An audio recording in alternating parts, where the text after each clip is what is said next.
সংবাদ মাধ্যমে উপস্থিত করতে পেরেছেন। আপনারা জানেন প্রেসের কাছে আমরা চট্টগ্রাম উত্তর জেলার যে আমাদের সাংগঠনিক সফর এটার সময়সূচি আমরা পাঠিয়ে দিয়েছি। ওইটা অনুযায়ী আমরা চেষ্টা করব ঠিকঠাকভাবে সমস্ত অঞ্চলগুলোতে সময় দেওয়ার জন্য। আজকের প্রোগ্রামে জেলা সফরের ওভারঅল ব্যাপার নিয়ে কথা বলার জন্য আমি অনুরোধ করছি আমাদের মুখ্য সংগঠক ভাই একটু আমরা চট্টগ্রাম উত্তর জেলার যে পথসভা সেটা আমরা শুরুতে রাঙ্গুনিয়া যাব, রাঙ্গুনিয়া হয়ে রাউজান, এভাবে হাটাজারি, ফটিকছড়ি এবং মিরসরাই হয়ে সর্বশেষ সীতাকুণ্ডা দিয়ে আজকের দ্বিতীয় দিনে পথসভা কর্মসূচি আমরা সমাপ্ত করবো। গতকাল কেমন সারা পেলেন? গতকালকে আমরা অনেক ভালোভাবে সারা পেয়েছি। এটা আমরা সফল একটা পথসভা কর্মসূচি বলে আমরা মনে করি আর কি। এবং আপনাদের প্রতি কৃতজ্ঞতা জানাই যে আপনারা ঠিকঠাকভাবে দেশবাসীর কাছে আমাদের এই কার্যক্রম পৌঁছে দিয়েছেন। আপনাদের প্রতি আজকে অনুরোধ থাকবে যে আজকের দিনের কর্মসূচি নিয়ে এবং আমাদের যে টানা 3 দিন ব্যাপী কর্মসূচি গতকাল, আজকের দিন এবং সর্বশেষ আগামীকালকে যে মহানগরের যে পথসভা কর্মসূচি হবে, এসব নিয়ে যদি আপনাদের যদি কোনো ধরনের প্রশ্ন থাকে আপনারা প্লিজ আপনারা প্রশ্ন করুন।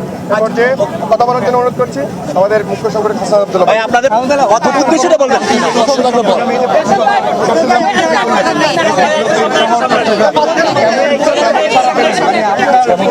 গতকালকে কেমন সারা পেলেন? গতকালকে পর্যবেক্ষণটা বলবেন। আসলে সারা দেশের মানুষ উত্থান পরবর্তী সময়ে রাজনৈতিক পরিবর্তনের অপেক্ষায় রয়েছে। মতামত জানাতে চায়, আমরা কি বলতে চাই সেটা তারা শুনতে চায়। আমরা মানুষের মধ্যে অপেক্ষা দেখেছি, আগ্রহ দেখেছি এবং নতুন রাজনৈতিক দল নিয়ে তাদের আগ্রহ দেখেছি। এবং যেহেতু ইতিমধ্যে আমাদের দেশের বিদ্যমান যে রাজনৈতিক ব্যবস্থা এবং রাজনৈতিক দলগুলো জনপরিসরের জনমানুষের আকাঙ্ক্ষা পূর্ণাঙ্গরূপে বাস্তবায়ন করতে সফল হয়নি, সেজন্য আমরা যখন মানুষের কাছে যাচ্ছি, মানুষ আগ্রহ সহকারে প্রশ্ন নিয়ে আমাদের কাছে নতুন যেই সমস্যা নিয়ে কথা বলছে, একই সাথে সাথে সম্ভাবনা নিয়েও কথা বলছে এবং আমরা ব্যাপক সাড়া পেয়েছি। মানুষের সাথে আমাদের যে যোগাযোগ হচ্ছে, আমরা দেখতে পাচ্ছি তাদের মধ্যে আগ্রহ রয়েছে আমাদের এনসিসি নিয়ে। গতকালকে তো আমরা শুনেছিলাম একটু পটিয়ায় আপনাদের আসলে একটু বাধার সম্মুখীন হতে হয়েছিল, এটা আসলে কতটুকু ঠিক কিনা আমরা মিডিয়ার মধ্যে অনেকে ভিডিওগুলো ভাইরাল কিনা জানি না, আমরা এরকম একটু তথ্য পাচ্ছিলাম। আমাদের মানে গতকালের যতগুলো প্রোগ্রাম হয়েছে প্রত্যেকটা প্রোগ্রাম খুব ভালোভাবে শেষ হয়েছে। আপনি যে প্রোগ্রামটির কথা বলেছেন, এই যে প্রেস কনফারেন্সের আগে এটা কি মানে আমাদের মধ্যে কি কোনো ঝামেলা হয়েছে? এটা প্রেস কনফারেন্সের আগে সেই জায়গাতে কথা বলার জন্য জায়গা তৈরি করে দেওয়া হচ্ছিল, এইটাকে খণ্ডিত। গতকাল আমি এই বিষয়গুলো নিয়ে কথা বলেছি। গণমাধ্যমকে এই কারণে আমরা বলছি বস্তুনিষ্ঠ সংবাদ প্রচার করার জন্য। কোনো খণ্ডিত আংশিক বক্তব্য প্রচার করে বা পুরো ঘটনার একটা নির্দিষ্ট 2-1 মিনিট দেখিয়ে প্রেক্ষাপট বিবর্জিত, তখন এটা একটা ভিন্ন মেসেজ দেয়। তো সেজন্য আমরা গণমাধ্যমের কাছে আমরা সবসময় জানাই যে ভবিষ্যৎ বাংলাদেশ বিনির্মাণ করতে হলে গণমাধ্যমের বস্তুনিষ্ঠ সংবাদ পরিবেশনের কোনো বিকল্প নেই। আপনাদের নিয়ে নানান কথা শুনছি,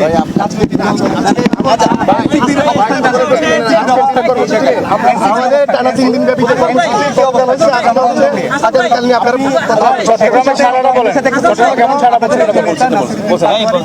উপদেষ্টার পদত্যাগ চেয়েছেন, এটা এনসিপির বক্তব্য কি? আপনি তাহলে চলমান ঘটনা প্রবাহ সম্পর্কে সম্ভবত আপনি একটু খেয়াল করবেন। এই বিষয়গুলো ইতিমধ্যে জাতীয় নাগরিক পার্টি এনসিপি থেকে ইতিমধ্যে অ্যাড্রেস করা হয়েছে। মানে এগুলো একাধিকবার অ্যাড্রেস করা হয়েছে, আহ্বায়ক অ্যাড্রেস করেছেন। এরপরে আমাদের ফলো আপ আরও 2-3টা মিটিং হয়েছে।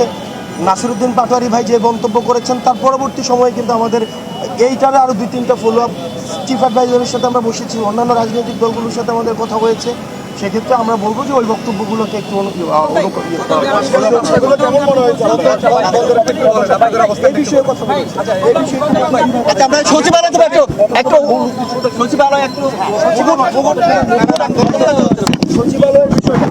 এখন সচিবালয়েও দেখলাম আন্দোলন হচ্ছে, বিক্ষোভ হচ্ছে, এনবিআর সংস্কারও বাধা দেওয়া হচ্ছে। দেখেন, আমরা আপনাদেরকে বলতে চাই, যখন 5ই আগস্টের জুলাই গণঅভ্যুত্থান চলছিল, আপনারা কিন্তু কালো ব্যাজ ধারণ করে শেখ হাসিনাকে সমর্থন জানিয়ে আপনারা অফিস করেছেন। আপনারা কিন্তু এখন আপনারা হুমকি দেন যে আপনারা অফিস চলতে দিবেন না, আপনারা অফিস বন্ধ করে রাখবেন। 5ই আগস্ট কিন্তু আপনাদের এই হিম্মতটা ছিল না যে শেখ হাসিনার চোখে আঙ্গুল দিয়ে শেখ হাসিনার ক্ষমতাকে প্রশ্নবিদ্ধ করে আপনারা কিন্তু তখন কেউ পদত্যাগ করেননি।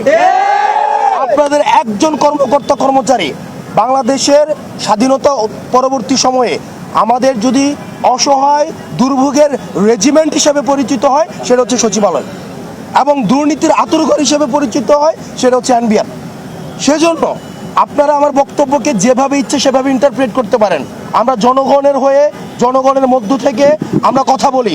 আপনারা 5 আগস্ট পর্যন্ত আমরা কঠিন ভাষায় শক্ত ভাষায় বলতে চাই, 5 আগস্ট পর্যন্ত আমরা দেখেছি যদি হাসিনা না পড়তো, যদি ফ্যাসিবাদ সরকার টিকে যেত, আবার ঠিক কিন্তু আপনারা এই ফ্যাসিবাদী সরকারের পদলেহন করে, এই আওয়ামী লীগ সরকারের পদলেহন করে কিন্তু আপনারা আবার চাকরি করতেন।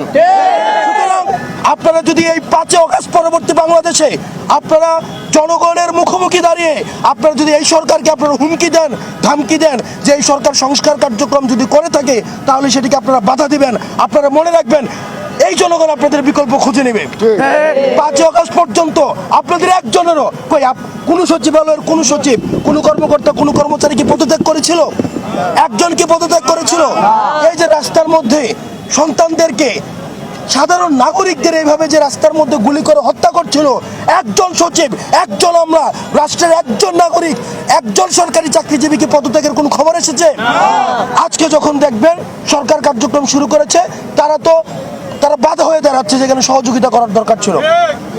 আমাদের জীবন থাকতে আমরা স্পষ্ট ভাষায় বলতে চাই, হাসনাত আব্দুল্লাহ বেঁচে থাকতে, বাংলাদেশে লক্ষ লক্ষ হাসনাত আব্দুল্লাহ রয়েছে, বেঁচে থাকতে এই সংস্কার কার্যক্রমের যদি বাধা বিশেষ করে সচিবালয় থেকে আসে সেটা কঠোর হস্তে সেটাকে জনগণকে সাথে নিয়ে সেটাকে প্রতিরোধ করা হবে। আপনারা এটা ভাববেন না যে আপনাদের বিকল্প নাই, জনগণ বিকল্প খুঁজে নেবে। সুতরাং সরকারকে সহযোগিতা করুন, সংস্কার কার্যক্রমকে সহযোগিতা করুন।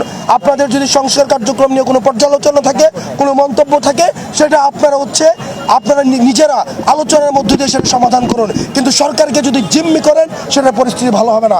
কারণ আপনাদের এই হিম্মত ছিল না, আপনাদের এই ধরনের কোনো হিম্মতই ছিল না ফ্যাসিবাদ সরকারকে প্রশ্নবিদ্ধ করার।